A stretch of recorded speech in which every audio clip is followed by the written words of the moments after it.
Bunu ko'proq xabar o'qishimiz kerak, ma'lumotlarni bilishimiz kerak. Balkim bular research, ya'ni tadqiqotga kerak pul qashgan bo'lishi mumkin. Har xil sabablar bor. Endi bizni qiziqtirgan nima degan vaqtda hozirdan boshlab bu foydaga zo'r darajada qarab yuzlandi.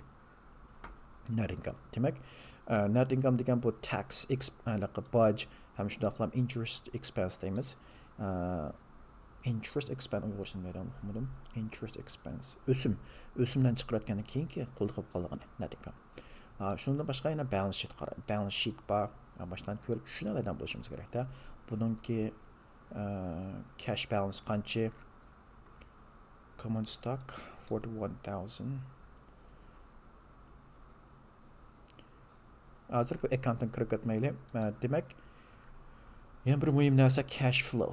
Free cash flow qancha degan vaqtda operating cash flow $16 billion. Capital free cash flow $10 billion. Qo'lda $10 billion pul bor yana. Buni qilishtirgan vaqtda bu normal turdi. $7 billion, $10 billion, $18 billion. Demak, 2020-yilda $18 billion bor ekan qo'lda, $8 billion ishlatdi. Balkim shuningdan research qilishgan bo'lishi mumkin. Shuningdan qo'lda bor cash tuvaldi, lekin qo'lda yana $10 billion bor. Demak, buniki fundamental yaxshi degan gap. Texnik olma, shunday yaxshi degan gap. Shuningga bu sağa vaqtda bu har bir paychak bir odamga o'xshash xarakteri o'xshaydi. Har bir paychakning xarakteri o'xshashmaydi. Shuni diqqat qilishingiz kerak, xabarlarni kelishingiz kerak. Birinchidan onludan berib, "Ma yaxshi ekan, ustida o'xshaydi" deb qo'ysangiz, u joyda sizning payda atishingiz, ziyon atishingiz ko'proq bo'ldi. Shunga biz bias chart bo'yicha aytgan vaqtda, agarda men olmay deb qolsam, men $18 tushsa cho'qim olaman. Hamda buniki riskni bilishimiz kerak. Bu unutib tushib deganda unutmaymiz, ba'zi tushishi mumkin. Agarda bek tushib ketsa, qancha dollar deganda 13.7. 13.7 yoki 8 deyli, yoki $14 deyli. $14 atrofiga tushsa, bu eng tuman vaqt seviyaga tushgan bo'ladi-da. Shu vaqtda men ikkilanmasdan turib texnicha olaman. Demak, mening ilishim ikki xil bo'ldi. Birisi print station, yoki birinchi oldigan vaqtim $18 azroq ilishga boshlayman. 40% atrofida ilishim mumkin. Agar $15, $14 tushgan vaqtda, demak, yana 40% pulni qo'shib olaman. Demak, sizning qo'lingizda har qachon pul bo'lishi kerak. Hamma pulni sayotgan bo'lsangiz, siz u joyda sitting duck deymiz inglizcha, xatarlik qoldirib qolasiz. Cho'qim har qachon zaman qo'lingizda ortiq pul bo'lishi kerak. Okay, unda bo'lsa bizning target price necha deganda 3 yildan 5 yilgacha bo'lgan target price $30. Gerçi men sizga vaqtda, sizlar 2036 ko'rsatganlar buni bilan munosabatsiz. Men faqat buni cho'ng'ara ko'rsatish, cho'ng'ara nuqtai nazardan ko'z tutishlar men mushtalat sizdim. Buning bilan aslidagi yil soni bilan munosabatsiz. Odatda 2-3 yil atrofida mushtan chiqsa, undan keyin ko'proq setish kerak. Undan keyin boshqani ko'chish kerak. Demak, bizning bugungi asosiy o'rganganimiz nima degan vaqtda ticker symbol degan nima? Market cap, market capitalization and P ratio. P ratio pek muhim. P ratio yana bir narsani ko'rsatib qo'yaylik o'sha joyda. P ratio Tesla'ga qarab baqili. O'xshashlam EV, electrical vehicle. P ratio 342. Tesla'ning 342. Demak, Tesla'ning $1000 atrofida, lekin Ford aslida Tesla qimmat bo'lib ketdi degan tushlar bo'lsa, yoki Ford ilish kerak, yoki bo'lsa GM ilish kerak.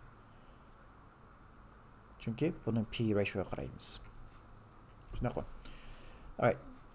Endi nima so'zlik degan vaqtda P ratio so'zlik risk and then strategy.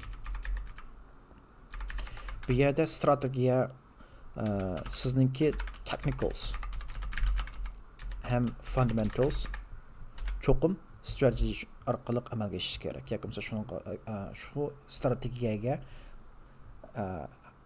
xizmat qilish kerak. Ondan keyin siz muvaffaqiyat qozonasiz. Yana birisi must have cash on hand always. Cho'qim qo'lingizda ma'lum miqdorda pul bo'lishi kerak.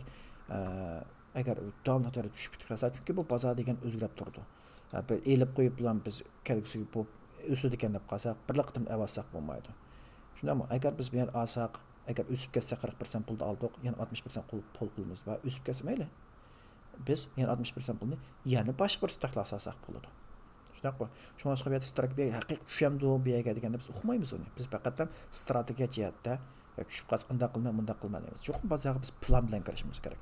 Agar plan bilan kirmasiz, bozor sizni har xil qo'yiq soladi, shu joyda siz pul yutursiz degan gap. Must always have a solid trading plan. Okay? Demek Ford'ni analiz qilishimiz kerak bo'ldi. Biz fundamental analiz qildik. Ham shunday qilam, buninki yana bir shakldan qaraganda bu very bullish, yana bullish degan gap bu chiqdi degan gap. Ammo bu agarda $18 bir tushsa, bunun chiqish nisbati texnik yuqori ko'tarildi. Agar bu 13-14 chiqsa, bunun chiqish nisbati texnik yuqori ko'tarildi. Shunlashqa bu tushlar bu yoqmani hech tegil olmaydi. Men bu yerda agarda yana bir stargaga men bu yerda 40% pul setayotgan bo'lsam, 40% setayotgan, masalan 100 baht demanda, 100 dan men 40 ni setayotdim. Shunaqa bu yoqda. Unda bo'lsa, agar bu yoqqa tushib qolsa, men 40 ni va 10 baht olsam, yana bu chiqsa, demak men payni ko'tara olaman degan gap. Average'imni yuqori 12 talayman degan gap bor. Englishcha biz lower down the average. Çoxum hamma stockni lower down average qilamiz unda emas. Ba'zi stocklarda average qilib bo'lmaydigan stocklar bor. Ishonch stocklarni average qilsak bo'ldi. Ford bo'lsa intayin bir xil muqim holatdagi bir stock.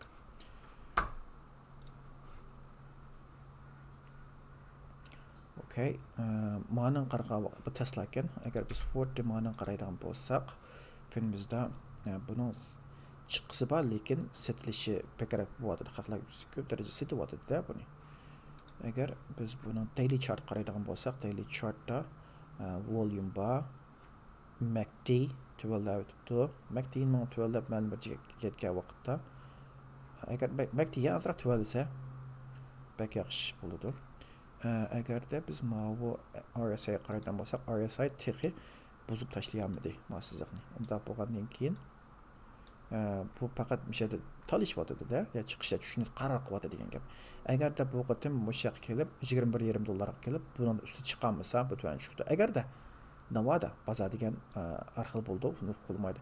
Agar men yana bir jihatda bu $21.5 ga, ya'ni ma'valatga $21 ishib ketib qolsa, men buni olaman. Nimishqa bu yerda ishib ketgan gap bizdan ustidagi resistance-ni broke the upper resistance. Unda bo'lgandan keyin usti qarab $25 qarab yüzünü degan gap. 21 dan 21.5 dan 25 gacha, ya'ni ma'lumotga bir bo'shliq bor.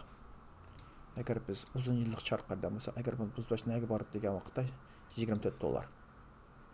$24 atrofida bu ham to'xtab bir tavallish bo'lishi kerak. Shu joyda bir setishni ekstatmasini qarab qilsak bo'ldi. Okay, demak, sizcha cho'qim plan bo'lishi kerak. Plan bo'lmasa, siz pulni yo'qsiz zaman. Agar savollaringiz bo'lsa, qoldirib qo'yinglar. Biz davomli turda sizlarning bozorni tushunishinglarga, mana shu equity market deymiz, yoki akasiya bozorini tushunishinglarga yaqin yordam bo'lamiz. Omon bo'linglar, yangilaringlar muborak bo'lsin.